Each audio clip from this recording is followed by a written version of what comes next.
Petunjuk Allah sering datang di saat kita berada dalam kesunyian. Ketika hati tenang dan pikiran tak lagi terpecah oleh dunia, di sanalah hidayah Allah muncul dengan cara yang tak terduga. Seperti Nabi Musa yang menerima wahyu di tengah kesendirian, mari kita renungkan. Mungkin untuk benar-benar mengenalnya, kita hanya perlu meluangkan waktu untuk menyendiri bersamanya. A'udzu billahi minasy syaithanir rajim. Bismillahirrahmanirrahim.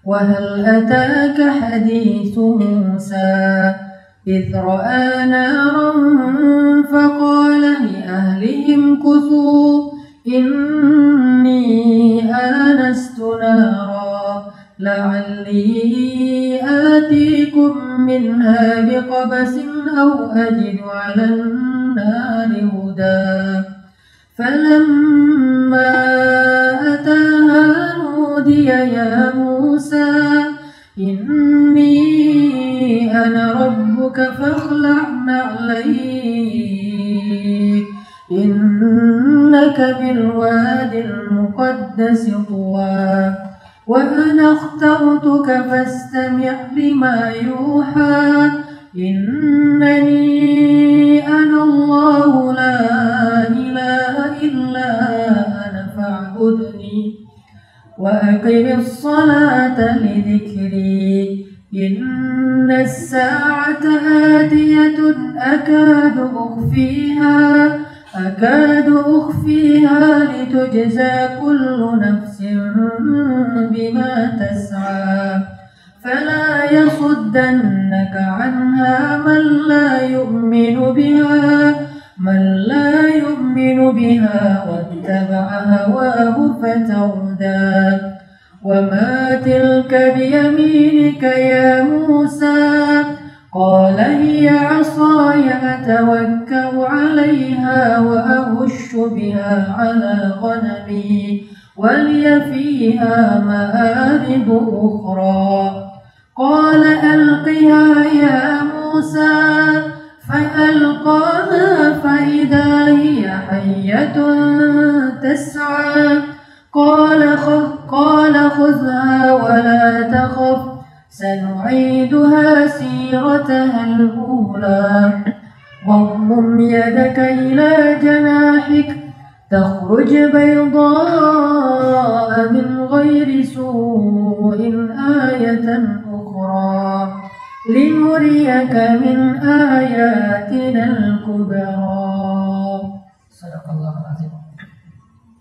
Teman-teman yang dirahmati Allah SWT, paragraf yang barusan kita baca itu adalah paragraf ketika Nabi Musa alaihissalam pulang dari Yordania.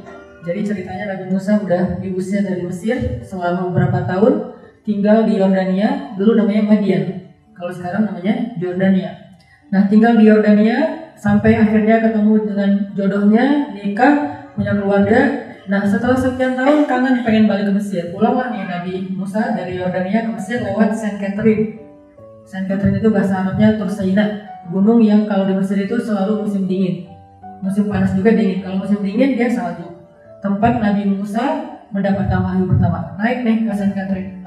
Malam-malam hujan, badai, gelap. Akhirnya Nabi Musa menyuruh istrinya untuk berlindung di sebuah gua. Kemudian beliau mencari api untuk menjadi penerangan dan juga untuk menghangatkan mereka. Dari api tiba-tiba dari kejauhan ngelihat ada satu pohon yang kebakar api tapi dia nggak hangus. Pohonnya itu terbakar oleh api tapi masih utuh, sama sekali nggak hangus. Dan ini sesuatu yang aneh, yang out of the box. Ini cara Allah memperkenalkan diri kepada Nabi Musa. Jadi ketika Allah ingin memperkenalkan diri kepada Nabi Musa, yang sebetulnya Nabi Musa itu udah kenal Allah. Buktinya apa? Nanti kalau kita baca surat Al-Qasas, Nabi Musa pas habis bunuh orang, kan Nabi Musa pernah bunuh orang kan ya? Tapi gak sengaja, nyolong doang mati kan? Apaan sih lo mati? Kan itu kayak Nabi Musa juga, apaan sih kok bisa mati gini ya? Belum juga tarung kan? Kebayang Nabi Musa lawan McGregor pasti udah gak ada apa-apanya kan? Ini masih colek doang udah mati gitu. Nah waktu itu Nabi Musa dikejar sama tentara Firaun. Terus Nabi Musa berdoa, ya Allah beri saya petunjuk dan coba arahkan saya ke jalan yang Engkau ridhoi. Jadi Nabi Musa itu udah berdoa kepada Allah tapi belum mengenal Allah secara utuh. Sama seperti orang Arab jahiliyah, mereka itu sebelum datang Nabi Muhammad udah kenal Allah. Buktinya ada anak di antara mereka yang bernama Abdullah, yaitu ayahnya Rasulullah. Kenapa mereka namain anaknya Abdullah? Padahal mereka nyembah berhala.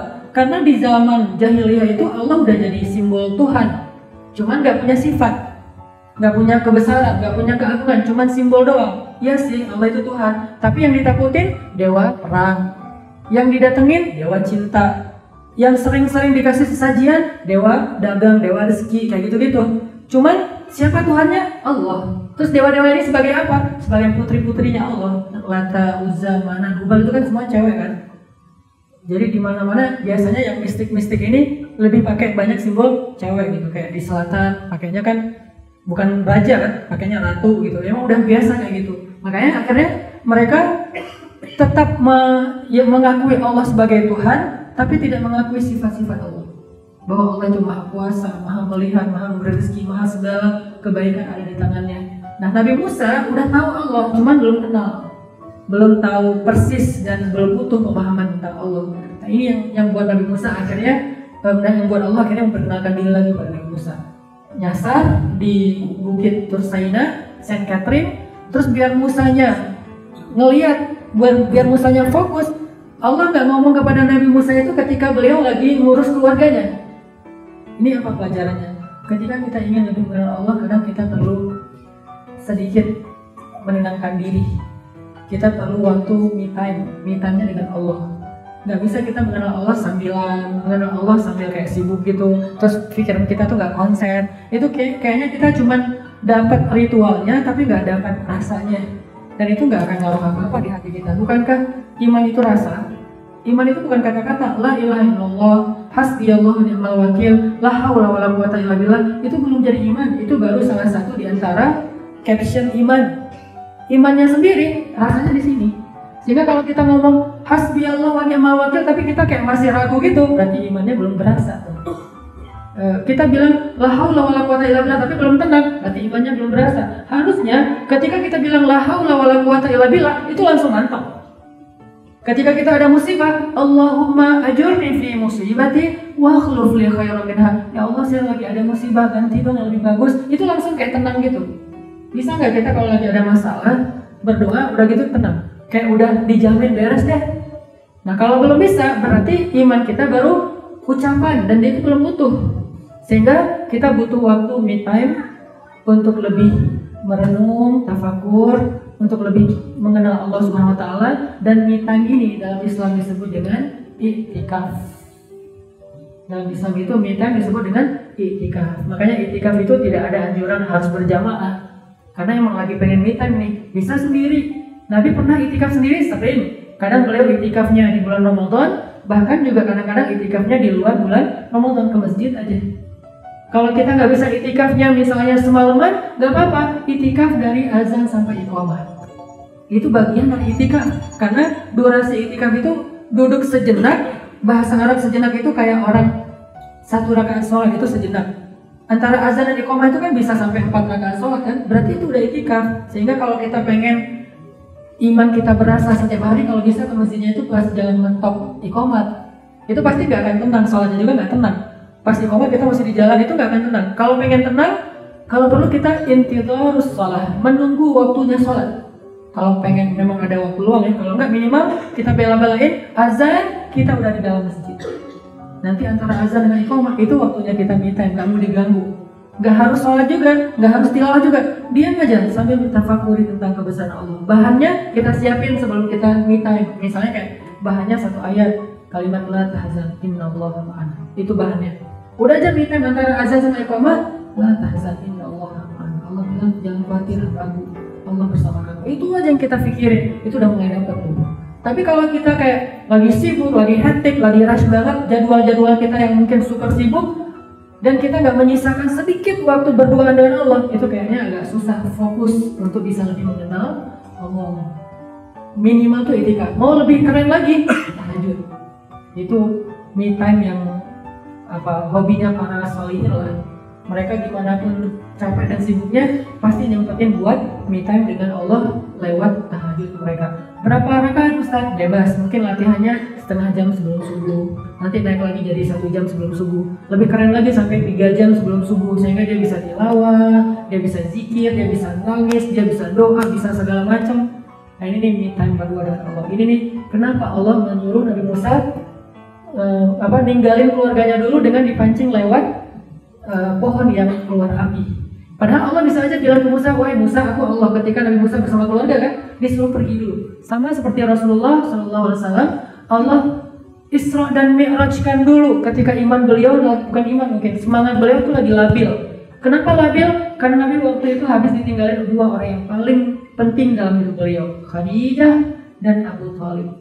Dimusuhin semua penduduk yang ada di Mekah. Ibaratnya tuh dibully senegara coba. Jadi di semua sosmed itu viral bulian terhadap Rasulullah. Itu kan gak enak banget ya. Ada yang pernah rasain dibully? Semua mungkin sebagian besar kita pernah ya. Saya juga pernah ngerasa dibully, itu gimana rasanya tuh gak enak banget. Dan Nabi dibully oleh semua orang, bahkan orang terdekat beliau, yaitu Abu Lahab, keluarga besar beliau sendiri, Mujamil, Hammalah al-Hatab. Sehingga dalam kelabilan emosi Nabi, Allah nyuruh Nabi untuk menyendiri dulu, melakukan sebuah perjalanan di bumi, Isra ke langit, Mi'raj. Itu karena nggak bisa kita kalau nggak mengasingkan diri untuk bisa mendapatkan kebesaran Allah SWT. Ini nih poin pertama, biar kita dapat imannya, coba cari me time dengan Allah. Nanti ketika itu kita akan memikirkan hal-hal, minta sama Allah, ya Allah ilhamkan saya tentang kebesaran. Saya ini jahil, nggak ngerti apa-apa. Cari tempat yang nyaman, di atas sajadah, di musola rumah kita, di masjid dekat rumah kita, atau dimanapun. Yang penting kita nggak terganggu sama orang lain, dan nggak harus lama, dan nggak harus rutin setiap hari. Kalau bisa setiap hari sih lebih keren, atau malam gitu ya. Tapi minimal seminggu sekali lah. Kalau bisa hari Jumat itu kita datang lebih awal. Kalau nggak bisa setiap waktu sholat ya, pas hari Jumat datang lebih awal. Jam berapa Ustaz? Jam 7? Ya enggak juga sih. Kan azan jam 12 lebih dikit nih. Ya udah jam setengah 11 kayak gitu. Setengah 11 kita udah mandi, udah wangi, bajunya baju baru dipakai hari itu. Terus pasti beda banget tuh suasana hati kita. Duduk di masjid, dan kalau bisa cari masjid yang tenang, bukan masjid sekolah. Kalau masjid sekolah kan pasti mungkin nggak bisa me time juga ya, mikirin anak kecil ramai di belakang teriak-teriak, ada yang nyanyi lagi dan segala macam. Yang anak kecil cari masjid yang tenang, itu hikmah dibalik Nabi Musa itu disuruh agak menjauh dari keluarganya. Nah, pas sudah masuk ke tempat itu, Allah Subhanahu wa taala mulai memperkenalkan diri, tauhid. Kata Allah, "Innani ana rabbuk." Aku adalah Rabbmu wahai Musa. Aku adalah Allah wahai Musa. Sembahlah aku. Tidak ada Tuhan yang patut disembah selain aku. Dan sembahlah aku untuk supaya kamu sering mengingat aku. Ini Allah mulai memperkenalkan diri. Ini apa kalau dalam bahasa kita? Kayak tausiah. Cuman bedanya yang tausiah langsung Allah. Kalau kita kan yang tausiahnya Ustadz, tapi tentang Allah kan. Allah itu gitu. Dan ini cara kedua. Pertama kita merenungkan sendiri. Yang kedua kita dengarkan penjelasan ulama. Karena nggak mungkin kita dengar langsung Allah yang ngomong ke kita kan, direct kayak orang nelfon. Kalau Nabi Musa itu kan kayak nelfon sama Allah, nggak fit call sih, cuman dengar suaranya doang. Kalau Nabi Muhammad bukan fit call, bukan live streaming, langsung ketemu. Ini bedanya Nabi Muhammad, nggak pakai fit call, nggak live streaming, langsung ketemu. Jibril aja nggak bisa.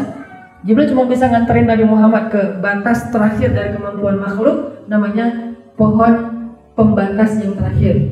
Bahasa Arabnya Sidrah al-Muntaha. Al-Muntaha itu batas terakhir, Sidrah itu pohon. Pas sudah sampai di Sidrah al-Muntaha, Jibril bilang, ya Rasulullah, lanjutkan perjalanan, saya udah gak bisa lewat. Kalau Jibril melangkah selangkah, kebakar. Soalnya itu udah batas kemampuan makhluk, kecuali Rasulullah SAW. Jadi Nabi Musa ngedengerin langsung, Allah itu adalah Tuhan, Allah itu adalah sembahan, Allah itu adalah pencipta, Rabb, Rububiyah, Allah itu adalah pemelihara, Allah itu pemberi rezeki. Tapi ini baru bahasa narasi. Aku adalah Tuhanmu, aku adalah Rabbmu, aku adalah sembahanmu, dan seterusnya. Ini baru narasi nih, mulai mengenal. Tapi belum masuk ke hati. Baru masuk ke hati ketika Allah mengatakan, "Wa ma tilka biyaminika ya Musa." Apa yang ada di tangan kananmu wahai Musa? Allah kalau bertanya bukan karena pengen tahu jawabannya. Allah Maha tahu jawabannya. Allah bertanya karena Allah ingin menegaskan tentang sebuah berita. Itu kaidah bahasa Al-Quran. Jadi kalau Allah nanya sih kayak nggak tahu aja, kan Allah nggak tahu. Enggak, kita harus paham dulu kaidah bahasa Arab. Orang Arab tuh suka gitu, nanya tapi dia udah tahu. Kenapa nanya? Kayak Nabi mengatakan, tahukah kalian, gitu kan? Malah Nabi sendiri yang menjawab kan, tahukah kalian siapa orang yang paling bangkrut? Sahabat menjawab, yang paling bangkrut itu yang kehilangan harta. Kata Nabi, bukan. Yang paling bangkrut itu yang kehilangan keluarga. Kata Nabi, bukan. Kenapa Nabi nggak jawab aja sih? Biar menegaskan berita yang akan beliau sampaikan. Terus apa ya Rasulullah? Orang yang bangkrut itu orang yang beramal solih, tapi kemudian di akhirat amalnya itu ditransfer untuk orang lain, dan dosa orang lain itu diberikan kepada dia. Kenapa? Karena tidak mampu menjaga lisan. Jadi beritanya ditegaskan dengan pertanyaan. Allah juga kayak gitu. Wa ma tilka biyaminika ya Musa. Apa yang di tangan kananmu itu wahai Musa? Musa menjawab, ya asoya. Ini adalah asoya, tongkat saya ya Allah. Allah tahu itu tongkat. Biar tegas Musa yang jawab dengan Allah. Kalau Allah jawab kesannya kayak doktrin kan? Tongkat ya Musa, ya Allah, benar kan tongkat? Kayak doktrin kan ya? Dia nanya, apa sih itu di tangan kanan kamu wahai Musa? Asoya, tongkat saya ya Allah. Apa itu di tangan kanan kamu wahai Hanan? Handphone ya Allah. Kan gitu kan ya? Jadi biar saya aja yang jawab, bukan Allah, walaupun Allah nggak tahu. Nah, saya berarti yakin nih handphone nih. Kata Allah, lemparkan tongkat itu. Al-Qiyah, lemparkan, dilempar nih handphone. Pas dilempar, fa'idha hiya hayyatun tas'a. Tiba-tiba tongkat itu menjadi ular yang dia merayap-rayap. Musa kaget. Ternyata jadi ular. Ini belum jadi pelajarannya nih. Oh, kok jadi ular sih? Nah, sekarang pelajarannya apa? Allah bilang, khudha ya Musa. Coba kamu ambil. La takhaf, jangan takut. Berarti Musa takut. Takut kenapa? Bukan takut ular. Musa itu pemberani. Kurang pemberani apa Musa? Masih bayi aja udah nyabutin janggut Fir'aun. Kan Fir'aun waktu dari kecil juga udah sebel sama Musa gitu kan. Mereka kayak gak cocok aja nih, ayah angkat sama anaknya nih. Kayak ada masalah pribadi gitu dari kecil. Jadi sejak Musa tinggal di istananya Fir'aun udah gak pernah mau gendong Musa. Berkali-kali ditawarin sama istrinya gak mau. Sampai akhirnya suatu hari istrinya bilang, Fir, gendong dong bayi kita gitu. Kan panggilannya Fir, bukan Firman ya, Fir'aun. Fir, gendong dong bayinya. Kata Fir'aun, enggak, dia bukan bayi saya. Tapi kan dia lucu. Dari tadi dia ketawa-ketawa sama aku. Ya itu kan kamu aja yang senang sama dia. Bukan gendong aja, pasti kamu akan bahagia. Karena dipaksa sama istrinya, digendong sama Fir'aun. Pas digendong sama Fir'aun, Musa tadi kan ketawa-tawa ya. Begitu digendong Fir'aun, langsung berubah mukanya tuh kerung gitu. Karena cemberut.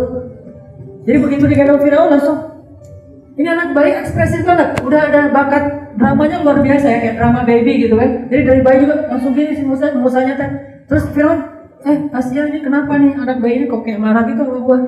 Kata istrinya, mungkin kalian belum akrab, coba lebih dekat lagi. Begitu dekat, ditarik janggutnya Fir'aun sekuat tenaga sampai tercabut dan berdarah dagunya. Itu bayi loh, masih digendong, belum bisa duduk. Jadi kebayang dewasanya gimana ya? Mungkin saya salah mengambil diksi, tapi pesan di balik diksi saya itu Musa itu memang jawara. Cuma saya salah pakai diksi jadi preman gitu kan. Soalnya orang Aceh nyebut jawara itu preman kadang-kadang. Jadi Musa itu emang udah tangguh dari kecil.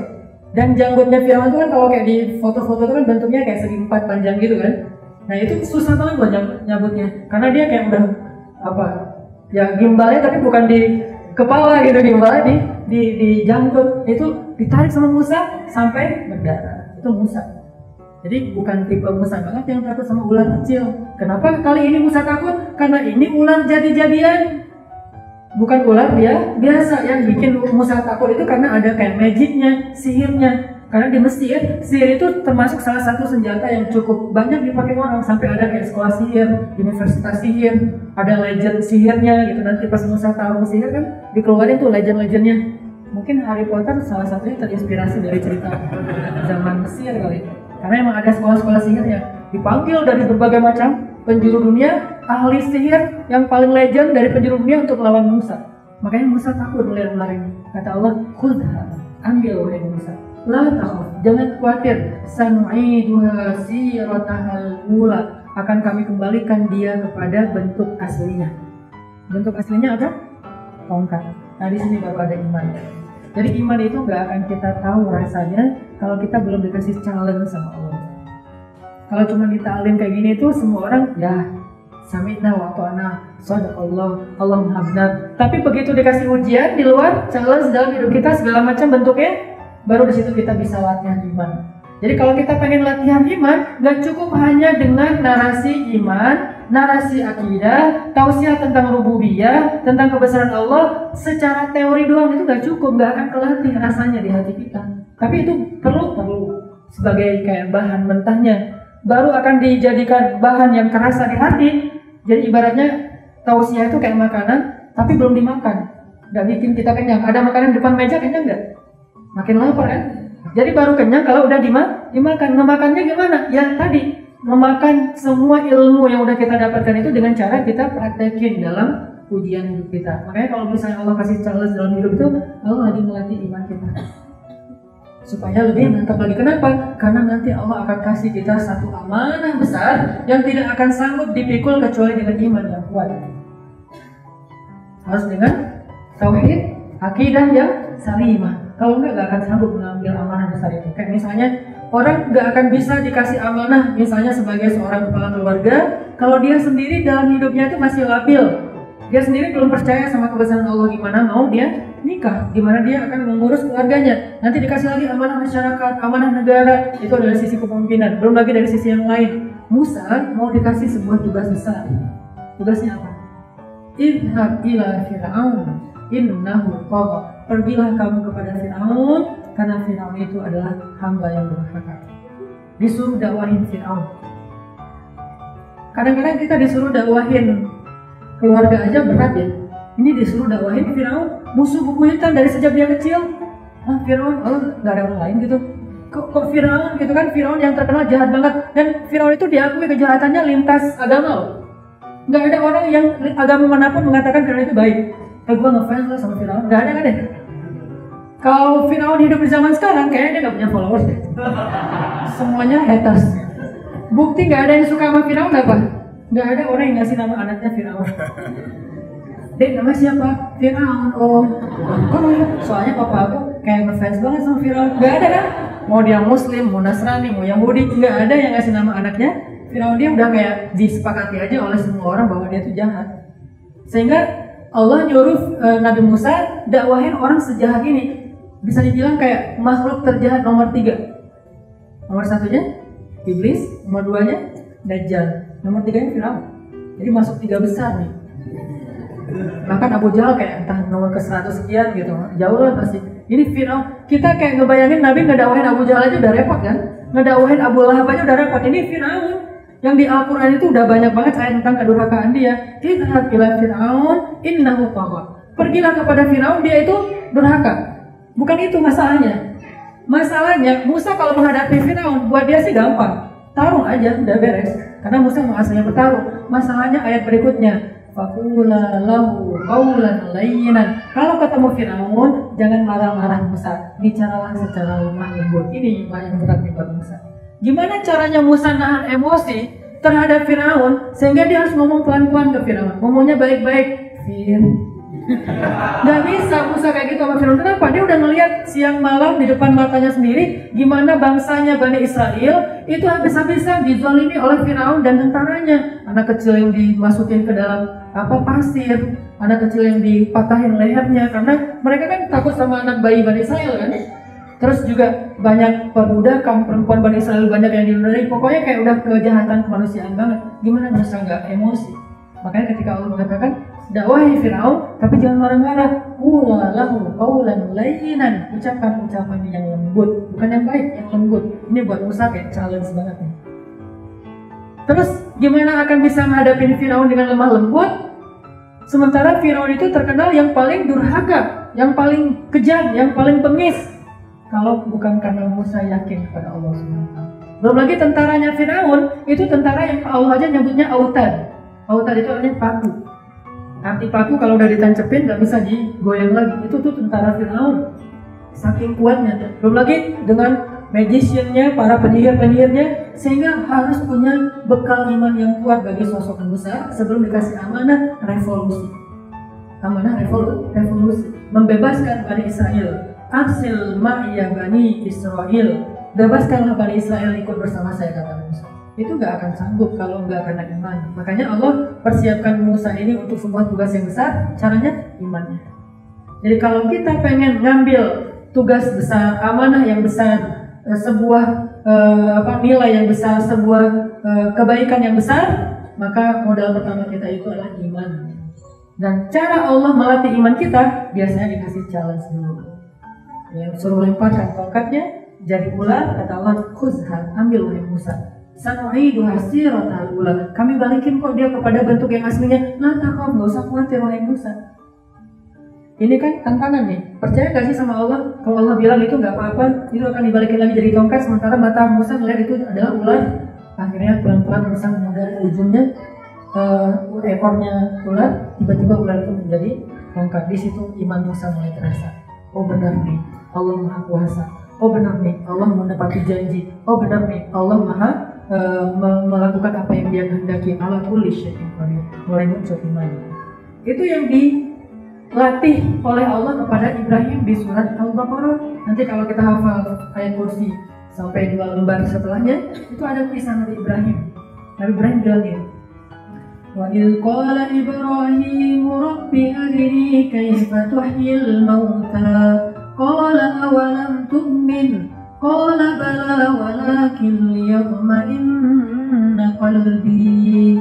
Ibrahim berkata, ya Allah, gimana cara engkau menghidupkan yang sudah mati? Kata Allah, awalam tu'min, kamu belum beriman wahai Ibrahim? Bala, tentu saya beriman, cuman pengen hatinya lebih tenang. Jadi iman tempatnya di hati. Bentuknya salah satunya ketenangan. Jadi makin orang yakin sama Allah, maka harusnya dia makin tenang. Itu berbanding lurus. Gak mungkin jomplang. Imannya kuat tapi ragu-ragu, gak mungkin. Dia yakin tapi gak beriman kepada Allah, gak mungkin juga. Pasti iman dan tenang itu udah satu paket. Makanya ada ayat ala bidzikrillah tatmainnul qulub. Bukankah dengan mengingat Allah hati jadi tenang? Maksud mengingat Allah itu bukan subhanallah, bukan. Ingat Allah ketika dia lagi susah, jadi tenang tuh. Kayak misalnya saya mungkin pernah cerita juga di sini atau pernah dengar juga di YouTube. Saya kehilangan motor. Baru beli 2 bulan, harganya 21 jutaan.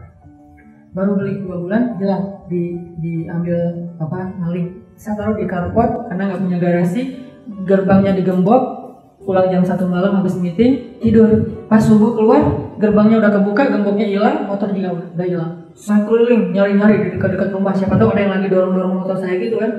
Kalau ketemu, kayak mirip nih motor kita ya, nggak akan diapa-apain juga kan, sian kan ya. Akhirnya kayak, nyari-nyari keliling nggak ketemu. Balik lagi ke garasi, saya, ya Allah, motor saya hilang, ganti dong yang lebih bagus.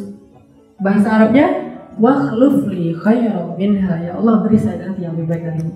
Udah langsung tenang setelah itu. Tadi itu agak-agak panik, tapi begitu ngaduin masalah kita ke Allah, langsung tenang. Kenapa? Saya yakin kok pasti diganti sama Allah. Pasti. Kenapa saya bilang pasti? Karena Nabi yang menjanjikan itu. Nabi pernah bilang kepada Abu Salamah, aku ajarkan kepada kamu satu doa yang kalau kamu baca ketika musibah, maka Allah akan mengganti musibah dengan kebaikan yang 2 kali lipat. Abu Salamah pulang ke rumah, ngajarin doa ini ke istrinya, Ummu Salamah. Istriku nih ada doa bagus dari Rasulullah, coba kamu hafal. Nanti kalau ada musibah baca ini. Nggak lama kemudian Abu Salamah wafat. Ummu Salamah otomatis baca kan, namanya juga musibah. Allahumma ajurni fi musibati, ya Allah beri saya pahala dalam musibah ini, beri saya ganti yang lebih baik darinya. Baru ngomong itu kaget Ummu Salamah, astagfirullahaladzim, saya salah ngomong, minta ganti yang lebih baik daripada Abu Salamah kan gitu kan ya. Ini suami kayaknya nggak berani ngajarin doa ini gitu. Jadi minta ganti yang lebih baik. Terus Ummu Salamah mikir, ya Allah, siapa yang lebih baik daripada Abu Salamah? Dia suami yang baik, suami yang soleh, suami yang sayang sama istrinya. Kayaknya udah gak ada lagi yang lebih baik di antara manusia sebagai suami dibandingkan Abu Salamah. Selesai masa iddah, datanglah manusia terbaik, bukan hanya lebih baik, terbaik, yaitu Rasulullah SAW melamar Ummu Salamah. Jadilah Ummu Salamah salah satu di antara istri Nabi di dunia dan di surga. Ini nih bukti bahwa doa itu tuh kayak buat saya sih udah jaminan banget lah. Jadi kalau udah kita modalnya yakin tapi ya, karena Allah tergantung prasangka kita kan. Kalau kita ragu ya Allah nggak akan nunjukin keajaiban. Baca doa itu, motor saya 21 juta hilang, baru beli 2 bulan. Ya Allah beri saya pahala dalam musibah ini, beri saya ganti yang lebih baik darinya. Udah tenang, tunggu aja. Karena segala sesuatu itu butuh waktu. Kenapa butuh waktu? Allah pengen melihat kesabaran kita. Seminggu, nggak lama ternyata. Allah tahu mungkin saya nggak sabar ya. Akhirnya dikasih lah. Seminggu Allah ganti dengan motor harga 31 juta. 2 bulan kemudian Allah ganti lagi, tambahin lagi satu motor dengan harga 46 juta. Ini saya lagi nunggu motor 200 juta. Ini artinya nih Allah kayak benar-benar nunjukin nih loh, pokoknya kamu gak akan kecewa kalau berharap sama aku. Nggak ada orang yang datang ke Allah pulang kecewa, itu nggak ada. Nggak ada orang yang berdoa kepada Allah udah gitu nyesel gua doa panjang-panjang, nggak ada. Nggak ada orang yang taat ikhlas karena Allah kemudian dia menyesali ketaatannya, itu nggak ada, nggak mungkin kalau dia paham tentang kebesaran Allah SWT. Nggak ada yang satupun makhluk yang bisa bikin kita nggak pernah kecewa. Sebaik apapun dia pasti pernah bikin kita sedih, kecewa, sakit hati, sebel, pasti. Bukan karena nggak baik, karena dia manusia. Kadang dia lupa, kadang dia nggak mampu menunaikan amanah yang kita berikan. Bukan karena dia sengaja mengkhianati kita, tapi dia manusia. Tapi Allah satu-satunya zat yang nggak mungkin ngecewain hambanya, nggak mungkin. Coba renungkan kisah Sayyidah istrinya Nabi Ibrahim, Hajar. Sayyidah Hajar. Karena by the way Nabi Ibrahim itu salah satu nabi yang paling kaya, salah satu nabi yang paling kaya selain Nabi Ayub. Nabi Ayub kaya raya, sampai di zamannya itu bisa dibilang orang terkaya nomor 1 di zamannya. Lebih daripada yang punya Google atau apa. Ini Ayub di zamannya. Itu tanah siapa? Ayub. Itu gunung siapa? Ayub. Itu pulau siapa? Ayub. Itu ternak yang memenuhi bukit punya siapa? Ayub. Ayub. Sehingga Allah cabut satu persatu hartanya, keluarganya, kesehatannya. Lalu setelah itu diganti 2 kali lipat lebih banyak Ayub. Tapi ada nabi lain yang lebih kaya, Ibrahim. Apa ukuran kekayaan Ibrahim? Di Palestina, kekayaannya setiap malam Ibrahim menyembelih 100 onta untuk menjamu tamu gratis. Setiap malam. 1 onta itu kalau yang onta potong, kan ada onta potong, ada onta rahilah yang dipakai kayak ke luar negeri. Kalau yang ke luar negeri itu 1 ekornya sekitar 1 miliar lah. Kalau onta yang dipakai dagang ya, makanya orang Arab itu mungkin mereka di garasinya nggak ada mobil-mobil mewah, tapi onta di belakang rumahnya tuh satunya bisa beli Velfire. 1 ontanya doang. Nah, kalau onta potong yang paling murah nih 50 juta 1 ekornya. Kalau 1 ekor 50 juta kemudian dikali 100 berarti semalam dia ngeluarin uang berapa? 5 miliar. Ini Mas Ivo yang lebih pembesar. 1 malam Nabi Ibrahim mengeluarkan, itu baru onta ya, kan nggak mungkin ngasih daging doang kan, pasti ada roti, ada selainya, ada segala macam. Dan yang lebih keren lagi apa? Nabi Ibrahim ini keren banget manajemennya. Semua orang yang datang berziarah, bisa dibilang kayak turis yang datang ke kota suci Al-Quds, itu hotelnya, buffetnya, itu udah full board, udah refillnya berkali-kali, semuanya ditanggung oleh Ibrahim. Kebayang nggak gimana suppliernya, gimana, kan rewel banget kan ya? Itu tuh kerennya manajemen Ibrahim. Orang kaya banget, tapi disuruh bawa istrinya ke sebuah lembah tandus, nggak bawa bekal. Ini challenge-nya tuh di sini. Kalau misalnya dibawa ke luar negeri, dikasih bekal, dikasih rumah, nggak ada challenge-nya, nggak ada tantangannya. Bawa Hajar, yuk ikut aku. Hajar tipe istri yang soleha, ikut aja. Ya, ikut. Nggak pernah nanya, Kang kita mau kemana? Nggak nanya. Kok kita nih kayaknya makin keluar jauh dari Palestina? Nggak, ikut aja. Setelah beberapa hari, lebih seminggu, sampailah di sebuah lembah, dulu namanya Bakkah, sekarang namanya Makkah. Lembah yang tandus, jangankan manusia, pohon aja nggak ada yang tumbuh. Sampai di Bakkah, bermalam semalam, besok paginya Ibrahim meninggalkan Hajar. Ibrahim bilang, Hajar, tinggallah kamu di sini bersama Ismail, aku akan kembali ke Palestina. Saat itulah Hajar protes. Tadi dia nggak protes, ikut aja apa yang diarahin sama suaminya. Sekarang dia ngomong Ibrahim. Bahasa Arab itu Ibrahim boleh, Ibrahim boleh. Itu 2 cara baca Al-Quran, kan ada qiraat ya. Jadi kayak bahasa Inggris Abraham itu bahasa Arab aslinya. Ibrahim. Dua-duanya bacaan yang benar. Nah, ya Ibrahim, kata istrinya Hajar, bagaimana engkau tinggalkan kami di sini sendiri? Di sini tak ada siapa-siapa. Terus gimana kami akan makan? Siapa yang akan mengurus kami? Ibrahim nggak menjawab karena pertanyaannya salah. Jadi kalau pertanyaannya udah salah, emang nggak ada jawabannya. Kenapa salah? Bagaimana dia menanyakan siapa yang mengurus kami? Itu pertanyaan udah salah, sehingga Ibrahim nggak menjawab. Akhirnya jalan aja. Lama-lama Hajar mengganti pertanyaannya. Kata Hajar, Allahu amaraka bihadza. Bahasa Arab itu kalau panjang artinya apakah. Kalau bacanya Allah itu Allah. Kalau bacanya Allah itu artinya apakah Allah. Makanya kalau kita baca Quran salah panjang pendek aja, beda arti itu. Kita baca Jamal. Jamal itu artinya onta. Jamal artinya indah. Jamal artinya onta yang indah. Kan sederhana ya. Jadi onta yang indah Jamal. Jadi kalau kita mau bilang istri kita cantik, Jamilah bukannya Jamlah. Itu jadi onta betina namanya. Jamilah, jadi harus pakai ditekan ini Arab lah ya. Jadi Allahu amaraka bihada, apakah Allah yang menyuruh kamu melakukan ini wahai Ibrahim? Baru Ibrahim mengangguk bahwa ini adalah perintah Allah. Coba dengarkan apa kata-kata berikutnya dari Hajar yang luar biasa. Apakah ini perintah Allah wahai Ibrahim? Ibrahim mengangguk, ya ini perintah Allah. Apa kata-kata Hajar?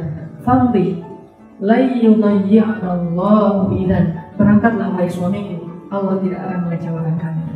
Ini iman. Berangkatlah suamiku, Allah tidak akan mengecewakan kami. Inilah modalnya Hajar bertahan di Mekah sampai sekarang jadi negeri yang makmur. Ditinggalkan oleh Ibrahim, satu hari masih punya bekal makanan, air cukup. Hari kedua Ismail nangis. Singkat cerita kita tahu Hajar muter-muter di antara sofa marwah saking paniknya. Kemudian Allah munculkan Zam-Zam, la yudayyi'allahu idzan. Bisa nggak sih kata-kata kayak gitu tuh terasa di hati kita? Inilah obat dari hidup kita. Jadi kalau misalnya kita nggak belajar iman, cuma hafal captionnya iman, itu belum berasa di hati kita. Kayak kita misalnya hasbi Allah, tapi masih kayak ragu-ragu. Berarti iman kita belum pernah ada challenge-nya, belum dilatih. Musa dilatih, ambil ular itu sehingga kami kembalikan menjadi tongkat. Ibrahim bertanya, gimana cara engkau menghidupkan yang sudah mati ya Allah? Kata Allah, tidakkah kamu beriman? Ya Allah saya beriman, tapi saya pengen lebih tenang, lebih yakin. Kata Allah, ambil 4 ekor burung, cincang kecil-kecil, kemudian tebarkan di penjuru yang berbeda-beda, panggil dengan nama Allah, dia akan datang secara utuh, tidak ada sehelai bulu pun yang kurang. Ibrahim melihat kejadian itu, Ibrahim makin yakin. Termasuk juga nabi yang lain yang disebutkan di ayat sebelumnya, yaitu Nabi Uzair namanya. Uzair ini di agama Yahudi dianggap sebagai anak Tuhan. Uzair ibnullah, Uzair putra Tuhan, putra Allah. Karena agama Yahudi juga menyembah manusia. Nabi Uzair melakukan sebuah perjalanan ke sebuah negeri yang sudah Allah benamkan. Kalau kemarin kita ke Palu itu kan ada yang likuifaksi itu ya, yang sampai sekarang tuh udah amblas sekitar 15 meter. Tapi itu belum 15 meter itu belum semuanya, karena di bawahnya itu masih ada bangunan rumah, mobil segala macam. Habis tuh satu kampung besar. Jadi ada satu kampung yang naik, satu kampung lagi yang tenggelam. Jadi kayak nabrak gitu. Jadi ada satu kampung yang bangunannya di atas, satu lagi udah hilang dengan orang-orangnya. Alhamdulillah. Semoga Allah menerima mereka dengan amal solehnya.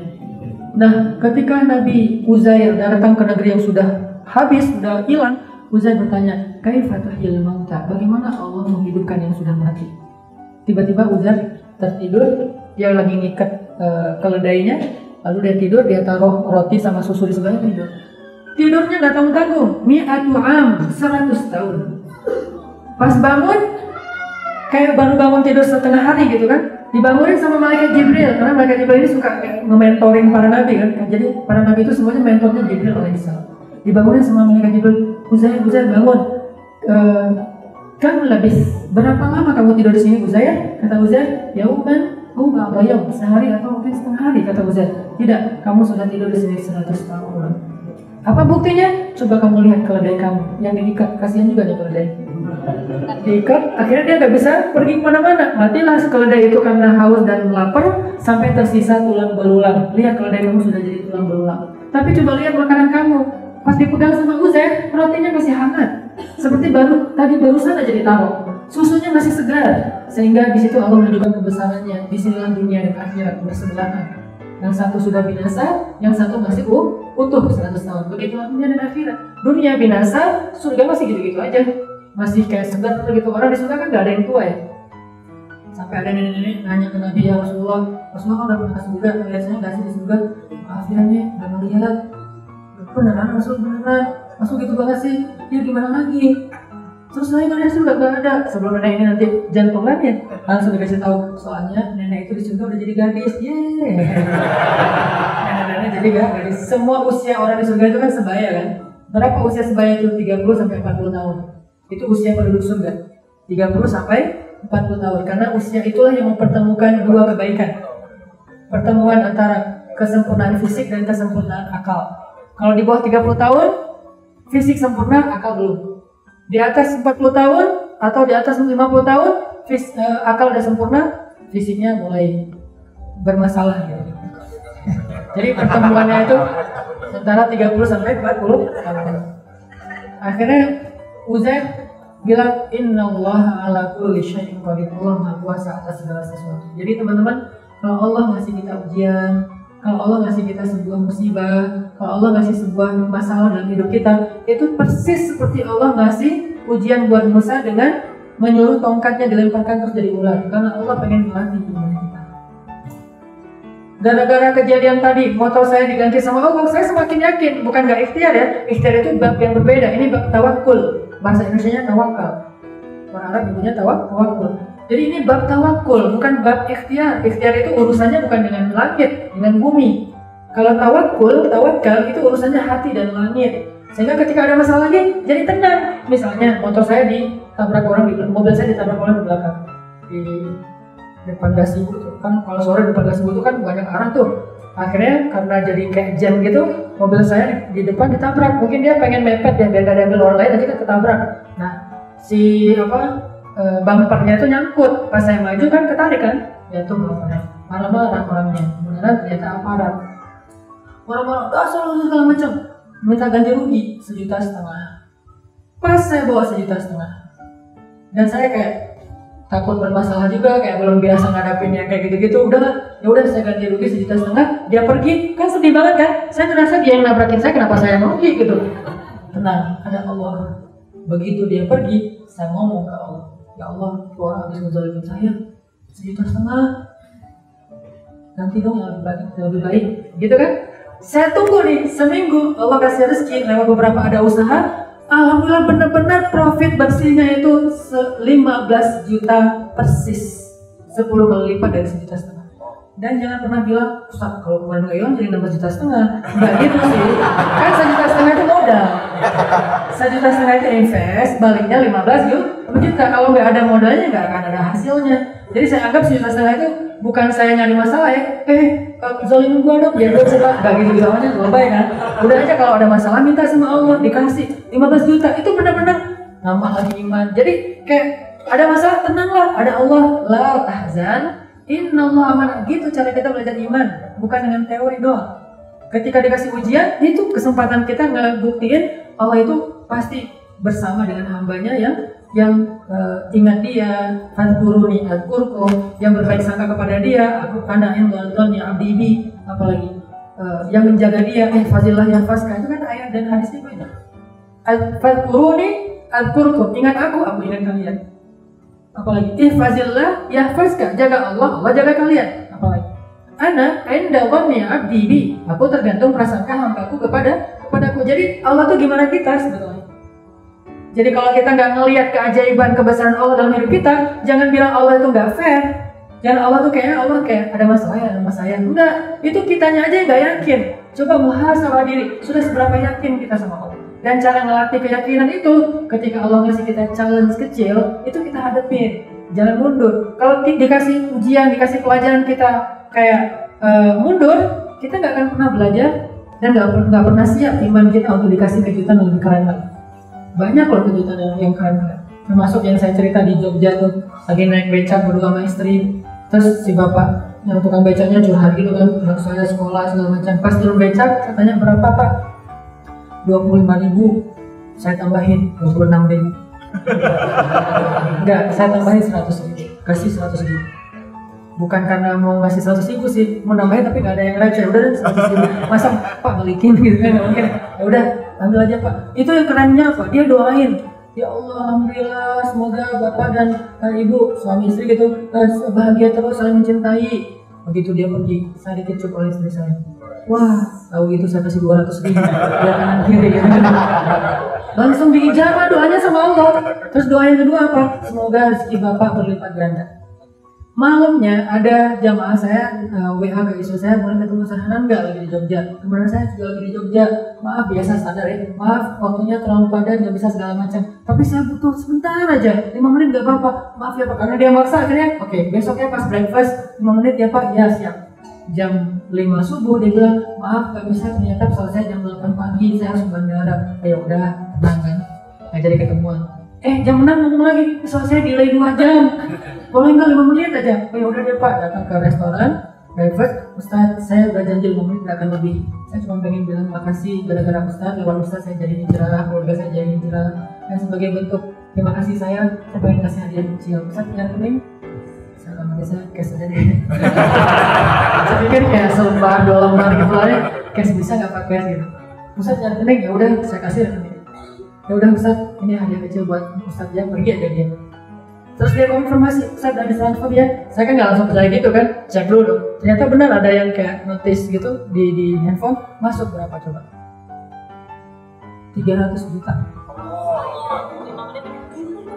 300 menit ya. 300. Kalau gitu sejam ya. 300 juta. Oh nggak apa-apa sejam, taklimnya masih bisa ditunda kok. Siapa tahu jadi 1 miliar gitu. 300 juta loh, dan itu benar-benar itu saya ngalamin selama ini. Mungkin saya cuma dengan cerita Mas Ipo ya, keajaiban sedekah segala macam. Sekarang saya ngalamin sendiri, dan itu bukan fiktif ya, bukan fiktif, benar-benar terjadi. Benar-benar terjadi gitu. Jadi saya kayak benar luar biasa. Allah ganti, ya udah mana tukang becak? Nah lagi, kan itu mah beda-beda cara Allah kasih rezeki kan. Masa selalu 300 juta, ya Allah 300 juta mana? Kan nggak mungkin gitu terus kan. Yang jelas Allah tuh nggak mungkin ngecewain ketika kita beramal soleh. Makanya Nabi bilang, la tahqiranna minal ma'rufi syai'a. Janganlah kalian meremehkan kebaikan walaupun sepele, sekedar kayak tersenyum doang, sekedar kayak qaul ma'ruf, ucapan yang baik, itu jangan diremehin. Sehingga kalau ada masalah, tenang, ada Allah, gampang. Makanya saya sering motivasi ke teman-teman yang masih belum nikah nih.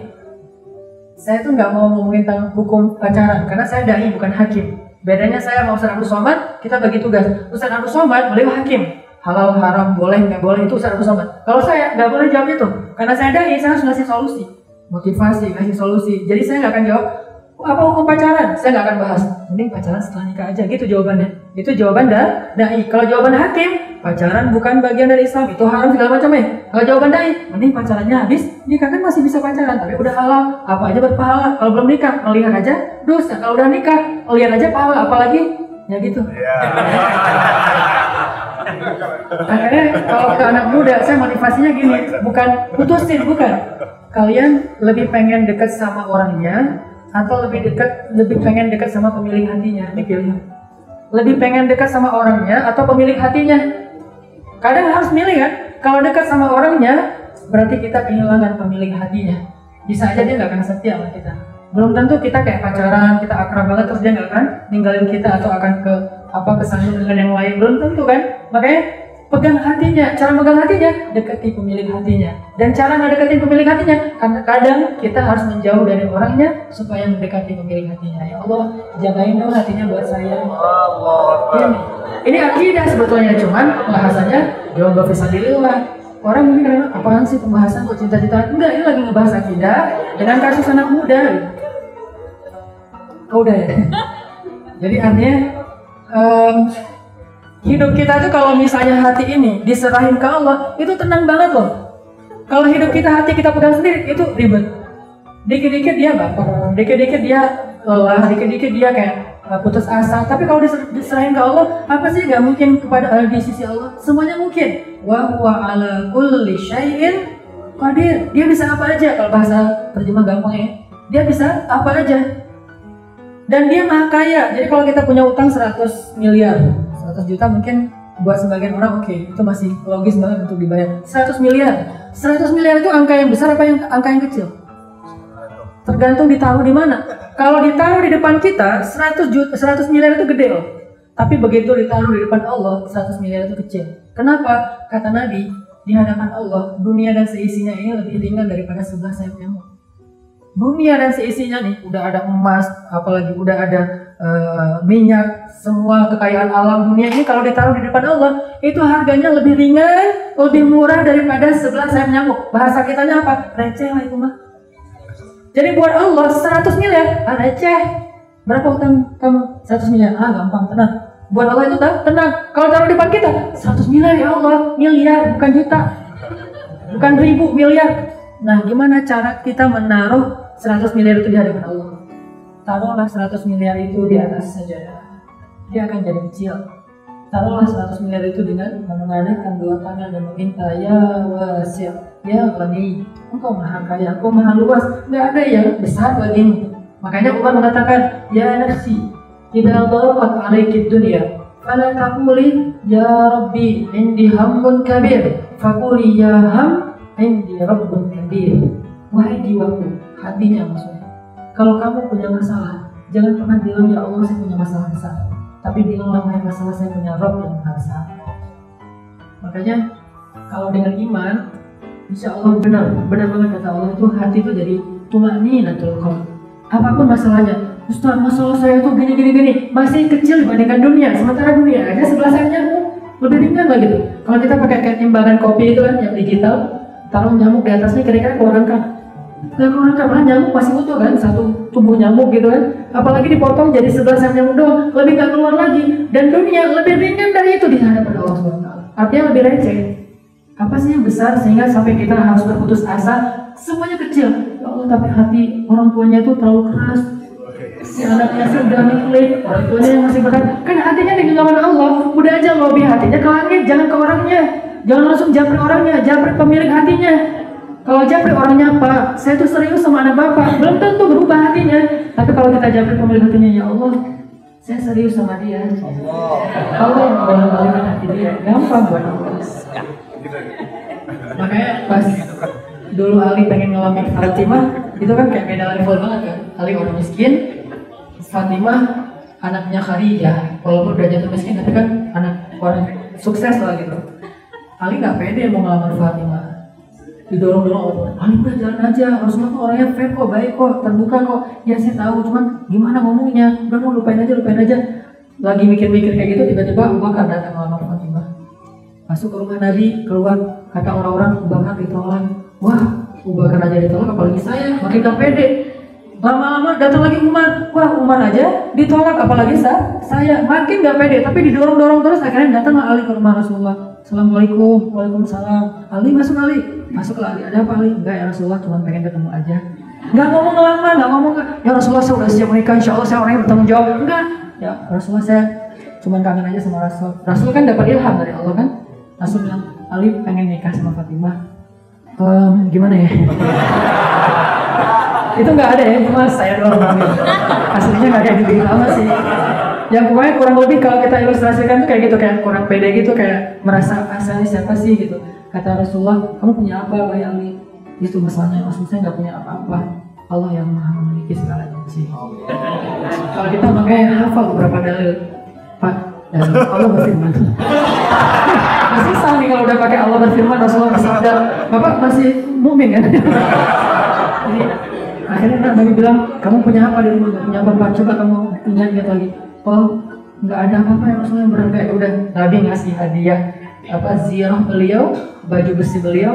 Ini hadiah buat kamu, berikan sebagai mahar untuk Fatimah. Kalau Allah udah membolak-balikan hati, nggak butuh modal, nggak butuh tampang, nggak butuh eksistensi followers berapa juta. Nggak, itu yang paling penting, hatinya tuh. Kita cukup satu aja yang nge-like kita, Allah udah beres. Daripada yang nge-like itu banyak, tapi Allahnya unfollow, ini bahaya nggak? Allah unfollow apa? Allah meninggalkan. Bara'atun minallah, itu bahaya banget kan? Allah unfollow itu surat At-Taubah ayat 1 tuh. Bara'atun minallah, Allah udah nggak mau peduli lagi dengan kamu. Itu tuh paling bahaya. Jangan sampai bikin Allah kecewa. Udah gitu Allah bara'ah. Kalau udah bara'ah, istidraj. Kita kayak ngerasa hidup kita gak ada masalah, padahal itu awal dari kehancuran. Na'udzubillah min dzalik. Makanya coba kita belajar iman. Iman ini modal banget. Orang kalau punya iman gak punya dunia, itu lebih dari cukup. Punya dunia tapi kehilangan iman, itu dia kayak gak punya apa-apa. Sehingga ulama mengatakan, siapa yang mendapatkan Allah, dia mendapatkan segalanya. Siapa yang kehilangan Allah, dia kehilangan segalanya. Allah yang paling utama. Belajar di sini tempatnya, bukan di lisan. Ada seorang sahabat dulu di zaman Nabi nggak terkenal sampai gak disebutin namanya. Jadi kalau kita baca sirah nggak ada namanya, itu berarti orang nggak terkenal. Kenapa kok dikisahkan? Biar kita punya contoh. Karena kalau yang dikisahin itu Abu Bakar, Umar, kita akan bilang, mereka emang orang keren-keren banget kan. Ini ada yang nggak dikenal namanya. Dia tuh kehilangan putranya diculik di perjalanan sama musuhnya, terus dimintain tebusan 100 ekor domba. 100 ekor domba. Kalau nggak ditebus besok, maka anaknya akan dibunuh. Bingung nih, karena orang tuanya miskin. Nyari ke tetangga, nggak mau kumpul 100 ekor, paling juga berapa ekor, 3 utang gitu. Terus naik ke sahabat-sahabat, nggak ada yang bisa bantu. Datanglah ke Rasulullah. Kata dia, ya Rasulullah, saya lagi ada masalah. Apa masalahnya? Anak saya ditawan, dirampok di tengah jalan, dan dimintai tebusan 100 ekor domba. Saya nggak punya apa-apa ya Rasul. Apa yang dikatakan Nabi? Maaf, saya nggak bisa bantu, tapi saya bisa ngasih kamu sesuatu yang mudah-mudahan dengan ini kamu akan dibantu oleh Allah. Apa ya Rasulullah? Ucapkanlah la ilaha illallah wa la quwwata illa billah. Nabi nggak bisa bantu, tetangga nggak bisa bantu, Utsman bin Affan nggak bisa bantu, Abdurrahman bin Auf nggak bisa bantu, yang kaya-kaya. Ketika makhluk nggak bisa bantu, bukan berarti masalah kita itu nggak ada solusinya. Masih ada zat yang ala kulli syai'in qadir, wa huwa ma'akum aina ma kuntum, la tahzan innallaha ma'ana, hasbunallah wa ni'mal wakil. Ucapkan la haula wala quwwata illa billah. Dia ini orangnya yakin sama Allah, makanya Allah kasih keajaiban. Bukan ya Rasulullah, itu kan zikir. Gak apa-apa saya ucapin sih, cuman kayak kalau dombanya dari mana ya Rasulullah? Nggak gitu, dia nggak pakai pengecualian. Apa yang dikasih Nabi, sami'na wa ata'na, tanpa ada tapi. Pulanglah, dia ngomong ke istrinya nanya, udah dapat dari Rasulullah solusi? Udah, alhamdulillah luar biasa nih, insya Allah berhasil. Ini zon, berbaik sangka kepada Allah. Apa yang dikatakan Rasulullah? Kita disuruh dakwahkan la haula wala quwwata illa billah. Ya udah, ayo. Istrinya juga salihah. Ini suami istri cepat dapat pertolongan Allah karena dua-duanya mukmin. Ulaika humul mu'minun haqqan. Imannya itu hak, benar banget. Akhirnya la haula wala quwwata illa billah. Yuk ikhtiar lagi ke tetangga, sambil ikhtiar sambil la haula, sambil nyari-nyari sambil la haula. Sampai malam enggak ketemu domba dan lisannya terus basah dengan la haula wala quwwata illa billah. Tertidurlah mereka malam. Tiba-tiba ada yang ketok pintu. Assalamualaikum. Suara anaknya. Dibukain pintu. Hah? Ternyata anaknya udah pulang. Dan di belakang anaknya ada 100 ekor domba. Ditanya, gimana ceritanya? Dan ini cerita kisah nyata juga. Dia cerita, malam ini ketika saya diikat, pengawal-pengawal menjaga saya, tiba-tiba datang angin yang sangat dingin, sehingga semua pengawal tiba-tiba tertidur pulas. Lalu saya membuka ikatan saya sampai bisa lepas, dan melihat mereka tertidur pulas. Saya melihat beberapa ekor domba, saya bawa pulang. Kebayang gak sih gimana pulasnya tidur sampai domba 100 aja gak membuat mereka bangun ya? Domba kan berisik banget kan? Apalagi 100, satu aja udah bikin orang bangun. Apalagi 100, gak mungkin domba digiring 100 ekor, itu gak ada suaranya. Gak mungkin kan sesama domba pasti mereka rame gitu, kayak caper-caperan, gue bebas ya, segala macam, kayak rame gitu. Udah gitu, pengawalnya tuh gak ada yang bangun. Ini menunjukkan bahwa Allah udah bukmun umyun, ditutup telinga, mata dan penglihatan dan hati mereka, sehingga dia bawa pulang domba sebagai ghanimah. Bukan hanya bebas, tapi surplus dengan 100 ekor domba. Ini lagi-lagi bukan bab ikhtiar, jadi bukan berarti mengganggu porsi ikhtiar kita, nggak sama sekali. Ini lebih kepada belief, trust kita, faith kita kepada Allah SWT. Makanya buat saya sih nggak boleh kita membandingkan tawakal dengan ikhtiar, itu nggak boleh. Ikhtiar itu nggak ada porsi di dalam tawakal, sama sekali nggak ada. Ketika kita taruh ikhtiar itu menjadi logika tawakal, artinya kalau ikhtiarnya masih memungkinkan, realistis, kita masih percaya sama keajaiban, berarti kita sudah mengurangi hak iman. Ikhtiar itu nggak ada hubungannya dengan tawakal. Terus ngapain kita ikhtiar, Ustadz? Itu perintah Allah. Kalau kita nggak ikhtiar, kita dosa. Kalau ikhtiarnya tanggung, kita dosa. Kita harus ikhtiar semaksimal mungkin. Sakit, cari obat yang paling bagus, ke dokter yang paling ahli. Tapi kita nggak boleh bilang dia asyafi. Kita hanya mengatakan obat itu dawa, bukan syifa. Apa beda dawa sama syifa? Dawa itu obat, syifa itu kesembuhan. Dan syifa, asyafi huwallah. Asyafi huwallah. At-tabib bisa makhluk, ad-dawa bisa dari bumi, tapi asyifa dari langit. Sehingga kita mencari obat yang terbaik karena Allah yang nyuruh kita melakukan itu. Kalau Allah bilang jangan, ya kita jangan. Apa yang jangan? Misalnya sesuatu yang haram, sesuatu yang syubhat, walaupun menurut logika kita itu akan menguntungkan kita, tinggalkan. Dalam dagang, dalam apapun, dalam kerjaan, la tahzan, gak usah khawatir. Ketika kita meninggalkan satu pekerjaan yang menurut kita syubhat, karena Allah pasti diganti dengan yang lebih baik. Enggak Ustaz, saya udah ninggalin tapi gak ada kerjaan lain, minimal keluarga kita jadi bahagia kan. Dulu mungkin kita gak pernah mandiin anak kita pagi-pagi untuk dia berangkat sekolah karena terlalu sibuk. Dulu mungkin kita gak pernah nungguin anak kita pas pulang sekolah. Dulu kita mungkin gak pernah bedakin anak kita. Mungkin kita gak pernah nungguin dia lagi baca Quran. Gara-gara kita tinggalkan pekerjaan syubhat, akhirnya Allah kasih ganti yang lebih baik. Bukan pekerjaan, kebahagiaan keluarga, lebih dekat sama Allah, lebih bisa beribadah dengan khusyuk. Nanti setelah masa ini lewat, Allah akan berikan tambahan dalam bentuk lebih ke pekerjaan, finansial kita, ekonomi kita, materi. Tapi semuanya juga ada sunnatut tadarruj, ada prosesnya. Yang nggak mungkin Allah ngecewain kita tuh nggak mungkin. Kalau kita beriman. Ini nih kisah sahabat yang ngandelin la haula wala quwwata illa billah. Jadi tetap aja hasbiyallah la haula wala quwata illa billah, apalagi la tahzan innallaha ma'ana. Itu Abu Bakar kan sempat ragu kan pas lagi masuk ke dalam gua terus sampai ketahuan sama pemburu. Karena ini kerennya juga nih, kebesaran Allah juga nih. Waktu itu kan Abu Jahal bilang gini, siapa yang bisa menangkap Muhammad hidup atau mati, maka aku akan memberikan untuk dia mi'atunaqah, 100 onta. 100 onta untuk yang menangkap Muhammad. Akhirnya para pemburu-pemburu bermunculan karena dapat broadcast ini, mereka semuanya keluar dari tempat mereka, dari persembunyian mereka mencari Rasulullah. Yang buron-buron semuanya pada nyari Rasul. Bahkan salah satu yang paling legend di antara mereka namanya Suraqah. Suraqah ini membaca jejak banget, ngejar-ngejar Nabi. Sampai akhirnya ketemulah dia dengan Nabi itu sangat dekat jaraknya tapi nggak ngelihat. Menurut sebagian riwayat, cerita bahwa di mulut gua itu ada sarang laba-laba, sebagian ulama mengatakan itu riwayatnya lemah.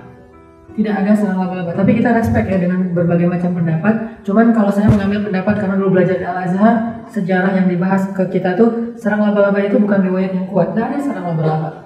Nggak ada merpati yang bikin sarangnya di depan mulut gua. Terus apa? Allah yang memalingkan mata mereka untuk tidak melihat ke bawah. Nah kalau mereka melihat dikit, kelihatan tuh Rasulullah sama Abu Bakar. Tapi mereka melihat ke atas, dari ke kanan, ke kiri, ke depan, ke belakang, ke bawah doang yang nggak dilihat. Kenapa? Kan pandangan manusia itu Allah yang arahkan. Jadi tenang aja, di antara sekian banyak cowok-cowok ganteng, kalau Allah pandangkan matanya ke kita, ya tetap aja ke kita, nggak bisa diganti. Kok kayak ada ngeliat malaikat sih? Berarti udah dekat-dekat akhirat ya. Jadi intinya tuh gak usah khawatir dengan persaingan. Saya tuh pernah ya, dulu tuh lagi mau jalan nih dari bukan cerita itu sih, beda cerita. Lagi itu disensor, tidak boleh diekspos ya. Jadi jalan dari Bandung, waktu itu anak-anak pengen ngajak saya ke Kota Baru Parahyangan. Mungkin sebagian ada yang tahu, Kota Baru dari Cimahi ke Kota Baru. Ya, Padalarang, dari Cimahi ke Kota Baru Padalarang. Yuk kita ke Kota Baru, melihat apa itu jam matahari ya, jam matahari. Jalan aja nih, ya. Persiapan kita kan sampai Kota Baru doang dari Cimahi, naik mobil masuk tol, maunya keluar ke Padalarang. Pas mau keluar, anak-anak bilang, males Padalarang terlalu dekat. Terus kemana? Ke Ancol yuk. Hah? Ancol? Ya udah deh, jangan belok, udah lurus aja, nggak belok ke Padalarang, lurus pengen ke Ancol. Tapi di tengah jalan galau lagi, Ancol udah biasa ya. Dan gitu-gitu aja. Terus kemana? Cari laut yang jarang dikunjungin orang. Di mana? Yang kayak pesisir Pantura gitu. Terus belok mana nih? Cikampek. Dulu belum ada Cipali. Cikampek. Beneran. Akhirnya belok ke Cikampek. Belok ke Cikampek, nyisir Subang, Indramayu sampai Cirebon. Dari pagi sampai jam 2 kita udah lapar banget. Akhirnya makanlah empal gentong di salah satu warung di Cirebon. Kebayang nggak gimana cara Allah melancarkan rezeki? Karena ada hamba Allah yang pengen dikasih rezeki, akhirnya saya kesasar. Nyasar sampai ke Cirebon, makan di situ dan dia bilang alhamdulillah ini adalah pelanggan pertama saya. Emang kurang laku sih karena emang kurang enak. Ini pelanggan pertama saya hari ini, masya Allah. Akhirnya karena saya kayak kasihan gitu, bungkus walaupun buat kita sih nggak enak. Bungkus, jalan lagi sampai ke Bandung malam hanya untuk makan empal gentong di Cirebon. Coba. Kalau Allah menentukan rezeki, siapa sih yang bisa menghalangi? Allah yang datengin. Saya juga pernah bareng keluarga tuh di TSB Trans Studio. Kan suka ada talim Rabu malam kan. Satu sore itu kita datangnya agak duluan, agak awal. Terus karena masih lama maghribnya kita kayak ke mall dulu gitu. Pas ke mall mau nyari apa di supermarket di lantai bawah, nyari eskalator salah jalan. Harusnya kalau kita mau ke eskalator kita tuh ke kanan. Kita ngambil kiri akhirnya muter. Eskalatornya harus kita puterin dulu. Gara-gara muter di pojok sana ternyata lagi ada bazar kaos diskon 50%. Kita lihat-lihat jadi beli. Gitu cara Allah ngasih dia rezeki. Mungkin tempat standnya itu di pojok, yang orang jarang lewat situ kalau mau ngambil eskalator yang benar. Tapi kalau Allah pengen ngasih dia rezeki, ya bisa aja saya akhirnya muter khusus untuk beli kaosnya dia, dan itu sering banget kejadiannya gitu. Sehingga apa yang buat kita khawatir? Begitu juga tadi Abu Bakar. Suraqah itu udah ada di mulut gua. Kalau dia ngeliat ke bawah doang, dan orang ngeliat ke bawah sesuatu yang biasa banget kan, tapi dia nggak ngeliat. Pokoknya semua arah dilihat kecuali yang di bawah. Gitu cara Allah memalingkan mata seseorang. Jadi Allah juga kalau bisa memalingkan mata hambanya, juga bisa mengarahkan mata itu ke arah yang Allah kehendaki. Akhirnya Abu Bakar dalam keadaan khawatir bilang, ya Rasulullah, kita cuma berdua, mereka ramean. Nanti kalau mereka lihat ke bawah kita ketahuan gimana, kita nggak bawa senjata. Ya Rasulullah, keselamatan engkau terancam. Ya Rasulullah, saya khawatir. Apa kata Nabi? Ya Abu Bakar, ma dhannuka bitsnaini, Allahu salisuhuma, la tahzan, innallaha ma'ana. kalimatnya panjang, cuman yang terkenal di ayat adalah atasan ya Abu Bakar. Mau manuka bisnain, wahai Abu Bakar, kenapa kamu berpikir kita cuma berdua? Allah yang ketiga. Ini iman. Kenapa kamu pikir kita cuma berdua? Allah yang ketiga. Jangan sedih wahai Abu Bakar, Allah bersama kita. Langsung tenang. Akhirnya beres selama. Ini iman. Mungkin iman kita belum sebesar Rasulullah, tapi bukan berarti kita nggak bisa belajar dari sosok beliau. Ini artinya teman-teman, surat Toha adalah salah satu surat ketika Allah memperkenalkan dirinya kepada Nabi Musa dengan tahapan-tahapan yang jelas sampai puncaknya apa? Musa berdoa, Rabbish shrahli sadri wa yassirli amri wahlul 'uqdatan min lisani yafqahu qawli waj'alli waziran min ahli Haruna akhi ushdud bihi azri wa ashrikhu fi amri kay nusabbihaka katsira wa nadhkuraka katsira innaka kunta bina basira. Kata Allah, qad utita su'laka ya Musa. Ya Allah, lapangkan dada saya, mudahkan urusan saya, lancarkan bicara saya. Kenapa? Nabi Musa lidahnya tuh keluh, gak bisa ngomong lancar. Kenapa? Karena waktu beliau bayi itu pernah makan arang yang lagi panas. Gara-gara tadi janggut Firaun, dilempar sama Firaun, terus Firaun bilang, ini benar anak yang ada dalam mimpi saya nih, yang akan mengancam kekuasaan saya, besok akan saya bunuh. Akhirnya dia bikin broadcast, besok ada live streaming pembunuhan bayi. Semua orang udah berkumpul. Malam itu Allah kasih ilham kepada Asia, istri Firaun, supaya menyelamatkan Musa. Caranya gimana? Subuh-subuh Asia ngomong, jangan bunuh anak ini. Dia tuh gak tahu apa-apa. Pas dia narik janggut kamu, mungkin dia lagi gemes. Dia nggak tahu jagoannya kok lucu kali ya. Enggak, dia anak yang udah saya mimpikan. Pokoknya nih anak udah tahu nih siapa musuhnya. Enggak, dia nggak ngerti. Apa buktinya? Nih, aku kasih kamu kesempatan untuk membuktikan. Coba letakkan Musa di sebuah tempat. Di sebelah kanannya taruh roti, di sebelah kirinya taruh bara api. Kalau anak ini makan roti, berarti dia nggak ngerti, maka bunuhlah dia. Itu hak kamu. Tapi kalau anak ini makan bara api, berarti dia nggak tahu apa-apa, mana yang membahayakan dia, mana yang tidak. Maka bebaskanlah dia. Firaun berpikirnya mungkin juga anak ini makan bara api, pasti dia akan nyari kalau sekarang tuh kayak permen apa kayak gitu-gitu coklat. Akhirnya setuju Firaun, diumumkan semuanya, melihat saksinya banyak, viewernya tuh kayak ribuan gitu. Akhirnya Musa ditaruh di tengah, kanannya ditaruh roti, kirinya ditaruh bara api yang masih menyala gitu, arang. Musa bangkit mengarah ke bara api, diambil, dimakan, lalu menangis karena lidahnya terbakar dan sejak saat itu lidahnya Musa ngeluh, gak bisa ngomong dengan lancar. Sehingga mau ngomong itu susah. Akhirnya Nabi Musa berdoa, wahlul 'uqdatan min lisani yafqahu qawli. Ya Allah, lancarkan lisan saya dalam berucap supaya dia ngerti maksud saya. Ini pentingnya berharap kepada Allah. Jadi semua bisa diselesaikan sama Allah. Banyak loh yang diminta Musa. Ya Allah, lapangkan dada saya biar saya nggak sempit dada. Kalau sempit dada kan emosional ya. Nah, suami Firaun keras kepala, lapangkan dada saya. Makanya pas Musa ketemu Firaun, dibantah sama Firaun, Musa itu tenang banget loh, nggak kayak biasanya. Kata Firaun, kamu siapa? Saya Musa. Dasar kamu pembunuh. Diam aja. Apa yang kamu pengenin? Sembahlah Allah, dengarkan nasihat saya. Emang kamu tahu apa? Terus dicecar sama Firaun. Musa itu menjawab dengan tenang. Kenapa? Syarh sadar, lapang dada. Satu yang diminta. Dua, mudahkan urusan. Salah satu kemudahannya apa? Mentok dengan laut, Allah belah. Laut aja dibelah. Kenapa? Yassirli amri, mudahkan urusan saya Allah. Jangan sampai mentok. Tiga, lancarkan lisan saya Allah. Tiba-tiba waqala Musa. Yang ngomong tuh Musa terus loh, bukan Harun. Padahal tadi itu minta Harun dampingin Musa biar Harun yang jadi jubir. Tapi kenyataannya kalau kita baca ayatnya, Musa berkata, bukan waqala Harun, tapi waqala Musa yang ngomong lancar karena Allah yang memperkenankan doanya. Apalagi yang diminta, jadikan Harun sebagai pendamping saya, beri kami kekuatan, beri kami kemudahan, dan seterusnya. Kata Allah, utita su'laka ya Musa. Semua permintaanmu sudah diperkenankan Musa. Jadi sama Allah itu jangan iri. Ya Allah, saya sih gak akan minta yang susah-susah. Saya tahu Allah juga kayak sibuk gitu nih. Jangan gitu. Minta sama Allah itu minta apa aja. Ya Allah saya gini. Curhat deh. Kalau mau begging itu sama Allah. Mengemis kepada Allah. Makin kita mengemis, makin kita mulia. Makin kita mengemis kepada makhluk, makin kita hina. Kalau pengen memuliakan diri, tundukkanlah kepala kita di hadapan Allah, terus memelaslah di hadapan Allah. Rendahkan diri kita serendah-rendahnya. Ya Allah, saya tuh gak bisa apa-apa. Ya Allah, tuh saya jahil. Ya Allah, tuh saya kotor. Tapi makin mulia loh. Tapi kalau gitu ke makhluk, kita makin hina. Mas, tolong saya belum makan, saya gak bisa apa-apa, saya lemah. Itu makin hina. Kalau ke Allah, ya Allah, saya lapar, kata Musa, Allah kasih makan. Ya Allah, saya tinggal di mana? Allah kasih keluarga, istrinya.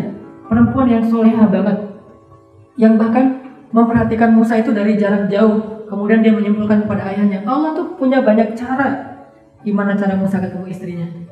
Alam yajidka yatiman fa'awa. Adegan yang Allah kasih dalam hidup kita jadikan itu kayak cara kita belajar iman. Lalu bukan hanya dapat ilmunya, bukan hanya dapat rasanya, tapi juga kita akan melihat keajaiban di balik semua adegan ujian dalam hidup kita. Saya pernah merasakan itu, teman-teman pernah merasakan itu. Kenapa itu nggak jadi sebagai dalil buat kita supaya lebih yakin sama Allah? Alam yajidka yatiman fa'awa wa wajadaka dhallan fahada wa wajadaka ailan fa'agna. Bukankah dia mendapati kamu sendiri? Dia kasih kamu keluarga, dia dapati kamu dalam keadaan tersesat di tengah padang pasir, dia kasih kamu petunjuk sampai ke tujuan, dia dapati kamu lapar, dikasih kamu kecukupan. Saya pergi ke Mesir, nggak bawa modal sama sekali. Itu kayak pertama kali saya ke luar negeri, ayah saya tukang pangkas, nggak punya uang untuk nyekolahin saya ke Mesir. Saya ikut tes nggak lulus, tes beasiswa nggak lulus. Ayah saya tukang pangkas, ibu saya ibu rumah tangga biasa. Berangkat ke Mesir, nggak ada uang sama sekali. Uang tuh habis, tabungan saya tuh habis untuk bayar travel tiket. Karena waktu itu pakai turis, visa tuh jadi tiketnya harus PP. Habis sekitar $1.000 lah. Jadi nol. Berangkat ke Mesir tuh yatiman, dhallan, dan ail. 3. Sendiri, bingung, nggak punya apa-apa. Yatiman, dhallan, ail. Tapi saya punya apa? Punya modal yang dihadiahin oleh guru saya. Hanan, Allah, kamu percaya nggak Allah di Indonesia sama Allah di Mesir itu sama? Ya iya dong, percaya. Allah masa beda-beda? Siapa yang ngasih kamu makan di Indonesia? Allah. Itu juga yang akan ngasih kamu makan di Mesir. Wah, terus apa masalahnya? Yang ngasih makan kan sama, tempatnya doang yang berbeda. Kecuali yang ngasih makannya beda, itu masalah lagi kan? Harus kenalan dulu, harus PDKT dulu. Ini yang ngasih makannya sama. Oh gitu Ustaz ya, yang ngasih kamu keluarga di Indonesia Allah. Berarti dia juga yang ngasih kamu keluarga di Mesir. Udah aman, berangkat. Sampai di Mesir, pas turun dari pesawat, saya tuh udah semalaman tuh khawatir nggak bisa makan. Akhirnya di pesawat saya pesan naik Malaysia Airlines atau boleh pesan lagi makanan dalam muka malas kali ya.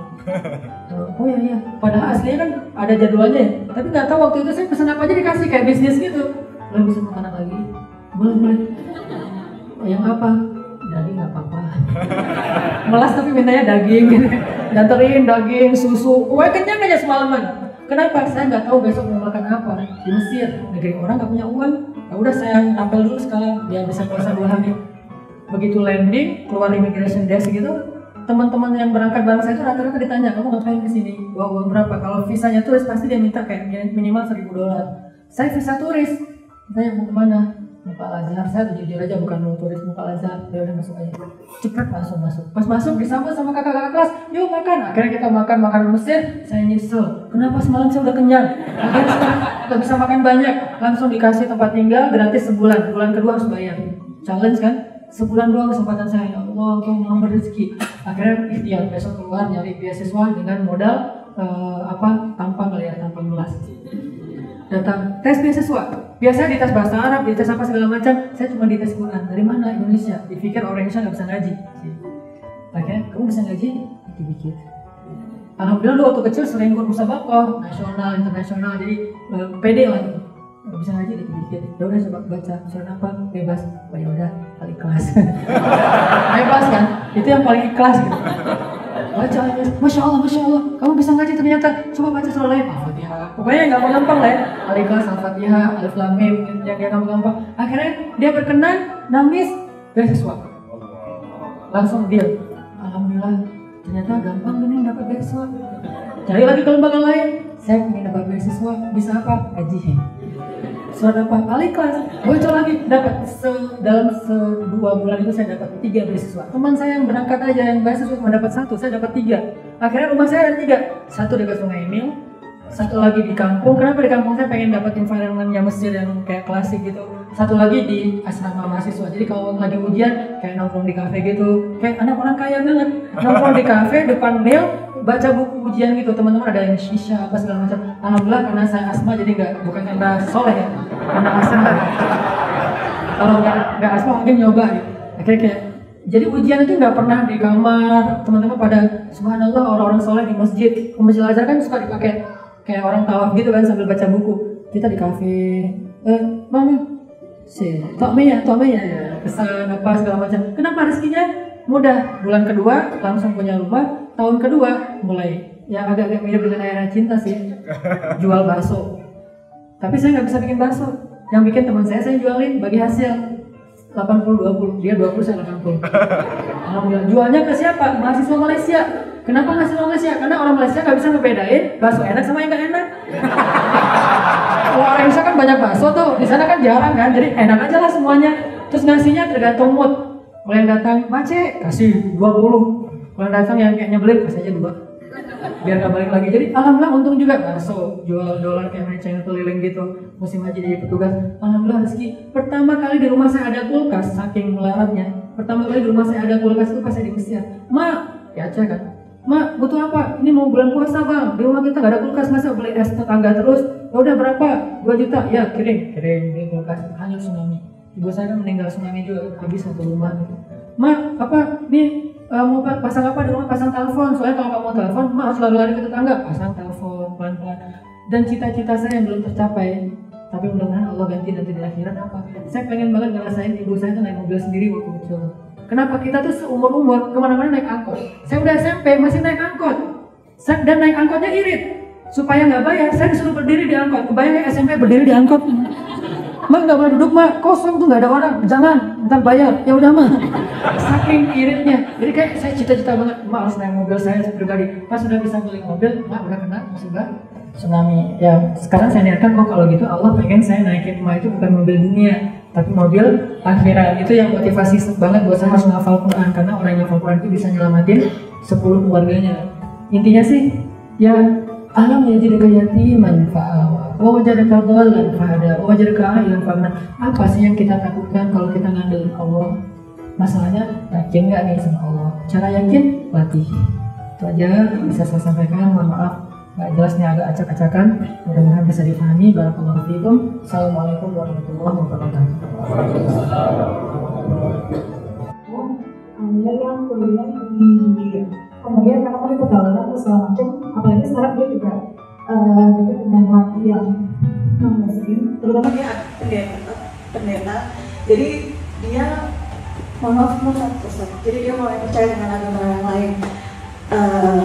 Kira-kira saya sebagai teman dekatnya harus approach-nya seperti apa supaya dia tetap jadi seorang muslim dengan kondisi itu susah dikasih tahu, dan dia kalau orang udah kena cinta ya gimana ya, susah dikasih tahu. Terima kasih Ustaz. Ya teman-teman sekalian, kalau ada teman kita atau keluarga kita yang kadang dia sempat kecewa kepada Allah, yang kemudian dia ekspresiin dengan segala macam bentuk, yang paling ekstrim mungkin murtad ya. Ada juga yang nggak mau sholat, ada yang juga yang akhirnya kayak udah nggak mau ngaji minimal, atau udah nggak mau baca Quran. Apapun ekspresi kekecewaan dia kepada Allah, atau dia balik lagi kepada dosa-dosa yang udah dia sempat tinggalin, jangan tinggalin dia. Kenapa? Karena hidayah Allah Subhanahu wa Ta'ala itu selalu ada kesempatan buat hambanya selama orang itu masih bernafas. Bukan kita yang menentukan seseorang itu udah tertutup hatinya, udah nggak mungkin lagi dapat hidayah. Itu hanya hak prerogatif Allah. Kita selalu berharap ya yang terbaik.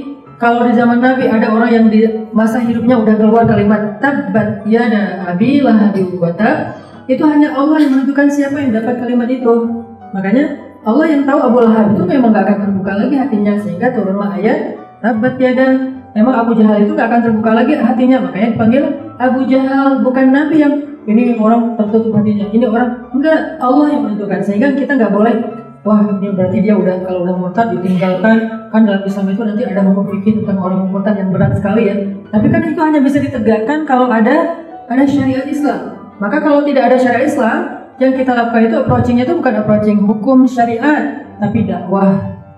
Jangan salah pakai tema.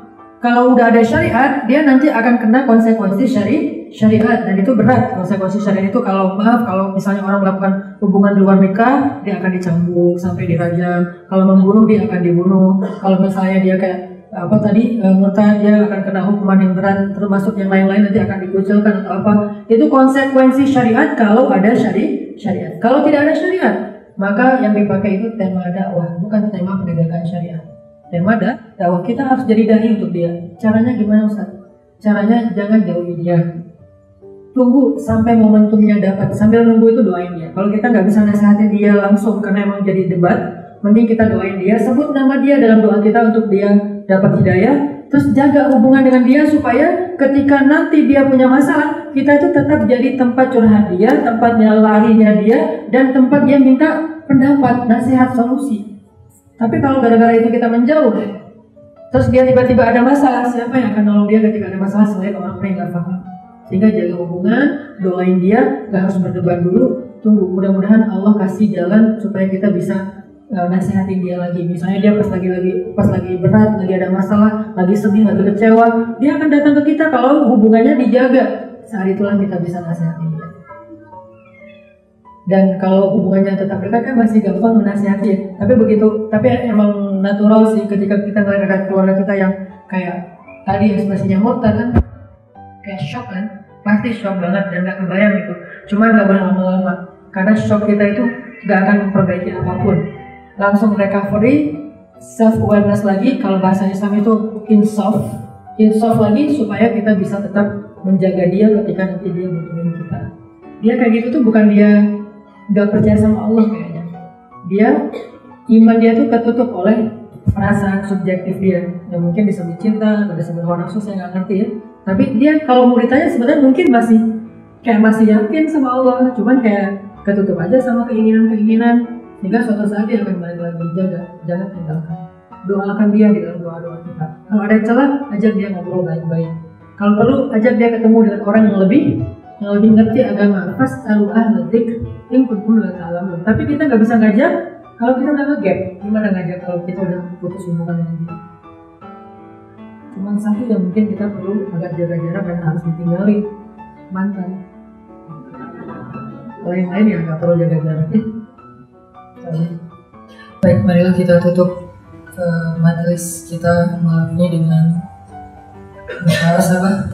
berdoa kepada Allah Subhanahu wa Ta'ala, karena satu-satunya harapan seorang mukmin bahkan ketika dia hampir berputus asa itu adalah Allah Subhanahu wa Ta'ala. Dan cara kita berharap kepada Allah, cara kita meminta pertolongan dan keajaiban dari Allah itu adalah doa. Sedangkan Allah berjanji, uji budak wadada idadaan, aku pasti akan memperkenankan doa hamba-hambaku seandainya mereka meminta kepadaku. Gak pernah Allah bilang aku akan pertimbangkan. Allah gak pernah mengatakan aku hanya mendengar, tapi Allah mengatakan aku mendengar dan memperkenankan doa mereka. Jadi gak ada doa yang ditolak. Kalau ada doa yang belum terkabulkan oleh Allah, mungkin kita gak ngerti apa maksud gimana cara Allah mengabulkan doa kita. Dan pasti semua doa itu pasti dijawab. A'udzubillahi minasyaitonir rajim. Bismillahirrahmanirrahim. Duhai Allah, segala puji bagimu ya Allah atas nikmat yang Kau berikan kepada kami malam ini.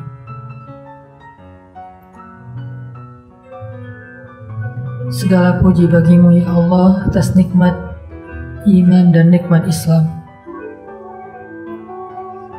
Segala puji bagimu ya Allah atas nikmat hidayah. Segala puji bagimu ya Allah atas nikmat taubah.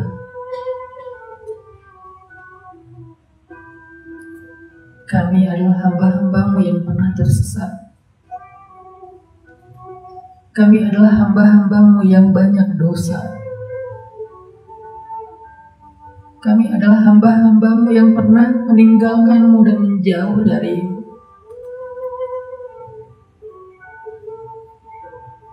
Sampai kami merasakan hidup kami yang penuh dengan masalah. Sampai akhirnya kami lelah dan penat dengan hidup kami sendiri. Sampai akhirnya kami terjebak dan hampir berputus asa. Engkaulah yang telah menyelamatkan kami ya Allah. Engkaulah yang telah memberi kami petunjuk ya Allah. Engkaulah yang telah memberi kami jalan agar kami bisa kembali. Engkau bisa saja marah kepada kami ketika dahulu kami berbuat dosa terang-terangan di hadapan-Mu. Siang dan malam kami mendustakan ayat-ayat-Mu. Siang dan malam kami mengabaikan panggilan-Mu. Siang dan malam kami bermaksiat di hadapan-Mu. Seandainya Engkau marah kepada kami, mungkin Engkau sudah mencelakakan kami dan membinasakan kami saat itu juga ketika kami berbuat dosa. Kami pernah terpuruk karena dosa-dosa kami sendiri. Kami pernah hampir celaka karena kesalahan-kesalahan kami sendiri. Tapi akhirnya Engkau mengeluarkan kami dari kubangan-kubangan dosa itu, menempatkan kami di antara hamba-hamba-Mu yang saleh. Engkau keluarkan kami dari kotoran dosa-dosa dan aib itu. Engkau letakkan kami di rumah-Mu yang mulia. Engkau keluarkan kami dari masa lalu kami yang penuh dengan masalah, untuk Engkau tolong dan selesaikan masalah itu satu persatu. Engkau selamatkan hati kami yang hampir membatu. Engkau beri hidayah di dalamnya, sehingga sedikit demi sedikit kami merasakan iman sekarang, ya Allah. Karena Engkau maha baik, Engkau tidak marah kepada kami ketika kami berbuat dosa, justru Engkau kasihan kepada kami. Kami semuanya adalah hamba-hamba yang banyak dosa, ya Allah. Kami dulu pernah meninggalkan sholat. Kami menganggap remeh ibadah sholat. Padahal sholat adalah ibadah pertama yang akan Engkau tanya di hari hisab di akhirat kelak. Bagaimana kami akan menjawab seandainya Engkau bertanya, wahai hambaku, bagaimana sholat subuhmu yang bertahun-tahun Engkau tinggalkan? Bagaimana sholat zuhurmu yang Engkau tinggalkan karena sibuk dengan dunia? Bagaimana dengan sholat asarmu yang Engkau tinggalkan karena sibuk dan berada di jalan? Bagaimana dengan sholat isya yang Engkau tinggalkan karena sibuk dengan keluarga? Apa yang akan kami jawab, ya Allah? Seandainya Engkau tidak mengampuni dosa-dosa kami. Kami adalah para pendosa yang pernah durhaka kepada kedua orang tua, pernah membentak ayah dan bunda, sedangkan di dalam ayat-Mu Engkau mengatakan saja sudah durhaka kepada orang tua, sedangkan kami mengatakan lebih dari itu, ya Allah. Kami pernah memarahi mereka, mendebat mereka, membantah mereka, membentak mereka, berteriak kepada mereka, bahkan kadang mencela mereka, membicarakan aib mereka, kekurangan mereka di hadapan teman-teman kami. Maafkan kami, ya Allah. Seandainya pernah ibu kami diam-diam menangis sedih karena perbuatan kami, diam-diam ayah kami kecewa karena perlakuan kami, tiba-tiba kami menjadi anak yang sombong, merasa sudah sukses, merasa punya harta, merasa punya wawasan yang lebih luas, merasa punya pergaulan yang lebih banyak, sehingga orang tua kami remehkan, ya Allah.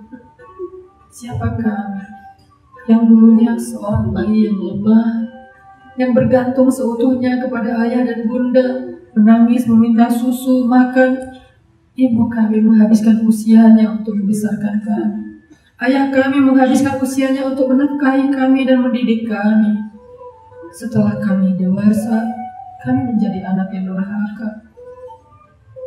Kami tidak lagi menjadikan mereka sebagai sesuatu yang paling utama dalam hidup kami. Kadang kami tidak sempat memberi waktu untuk bertemu dengan mereka, dengan alasan sibuk, dengan alasan tidak punya kesempatan, dengan alasan banyak pekerjaan, dengan alasan keluarga kecil kami. Ya Allah. Kami semua adalah para pendosa. Jangan marah kepada kami, ya Allah. Karena sekarang kami ingin belajar kembali kepadamu. Sedikit demi sedikit, walau tertatih, kami ingin mendekat kepadamu, ya Allah. Kami tahu, kami tidak pantas dekat dengan Engkau yang Maha Suci, sedangkan kami kotor dan penuh celah. Tapi siapa lagi yang akan kami dekati selain Engkau yang Maha Pengasih, ya Allah. Kamilah para pendosa yang sekarang berada di pintu rahmat-Mu, mengetuknya dengan doa dan istighfar. Terimalah kedatangan kami setelah sekian lama menghilang pergi jauh dari-Mu ya Allah. Terimalah kedatangan kami walaupun kami belum sempurna. Terimalah kedatangan kami yang ingin memperbaiki diri. Bukalah pintu rahmat-Mu untuk kami ya Allah. Tidak bisa kami bayangkan hidup kami tanpa-Mu ya Allah. Jangan tinggalkan kami ya Allah.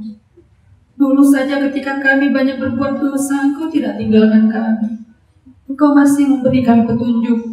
Maka jangan tinggalkan kami saat ini ketika kami ingin memperbaiki diri.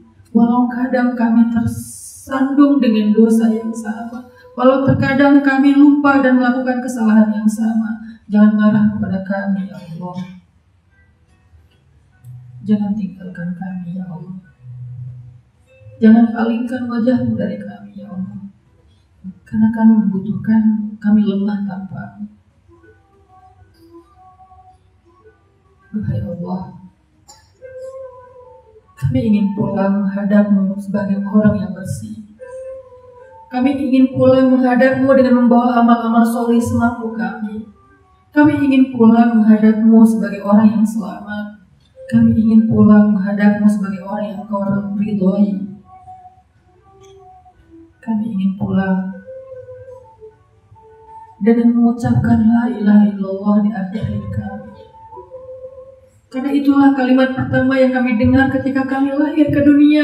Dikumandangkan kalimat mulia itu di telinga kami oleh ayah kami. Maka izinkan kami mengucapkan kalimat yang sama di akhir hayat kami. Kami takut hati kami berubah karena dunia.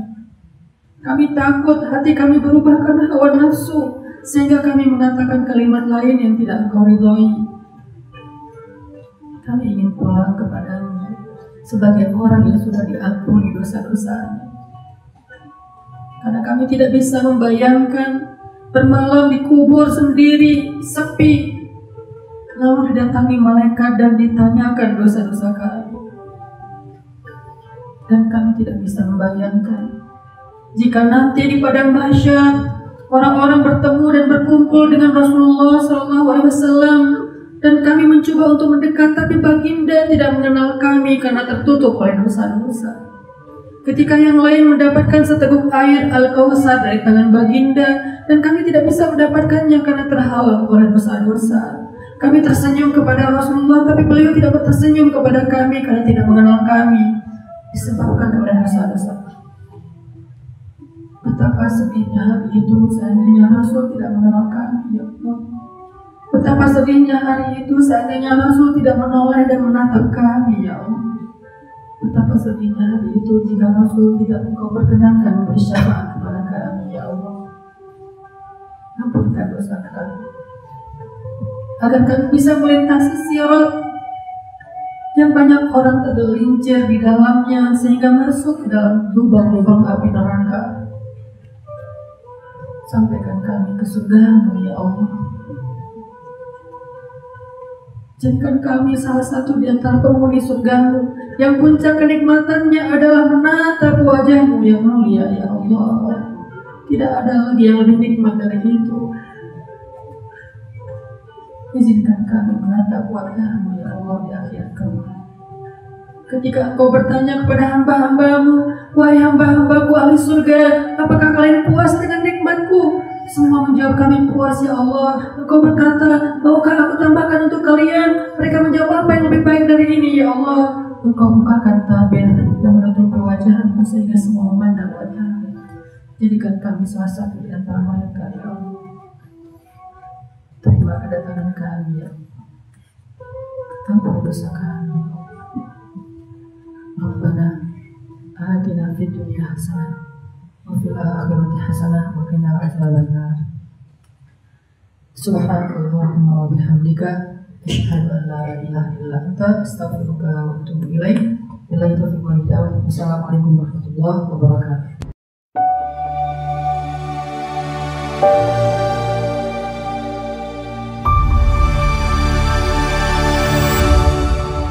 Ceramah di atas membahas tentang kisah Nabi Musa ketika menerima wahyu dari Allah di Bukit Tursina, yang menjadi pelajaran penting dalam mengenal Allah dan memperkuat iman. Allah memperkenalkan diri kepada Nabi Musa melalui kejadian luar biasa, yaitu pohon yang terbakar namun tidak hangus, dan tongkat yang berubah menjadi ular.